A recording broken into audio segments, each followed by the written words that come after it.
वर्ध्याच्या कारंजामध्ये भीषण पाणी टंचाई निर्माण झालेली आहे आणि त्यामुळे नागरिक हैराण झालेत। काही भागांमध्ये 8 ते 10 दिवसांनी पाणी पुरवठा होतोय। नगरपंचायतीकडून केवळ 2 टँकरनं शहरामध्ये पाणी पुरवठा केला जात असल्यामुळे अनेक नागरिकांना टँकरनं पाणी विकत घ्यावं लागतंय।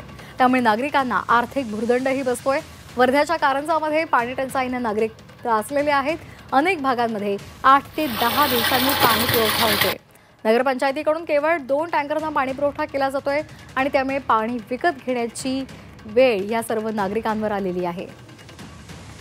पुरेसं पाणी डॅम मध्ये आहे, परंतु इथे जे प्रशासन आहे त्या प्रशासनाचं जे शून्य नियोजन आहे त्याच्यामुळे परिस्थिती उद्भवलेली आहे। आणि दुसरं असं आहे की 10 दिवसाने नळ येत असल्यामुळे लोकांना 500-500, 600 रुपयाचे टँकर जे आहे ते विकत घ्यावं लागतात आणि तेही आता विहिरींना पाणी नसल्यामुळे त्याची टँकरचे सुद्धा दर वाढत चाललेले आहे।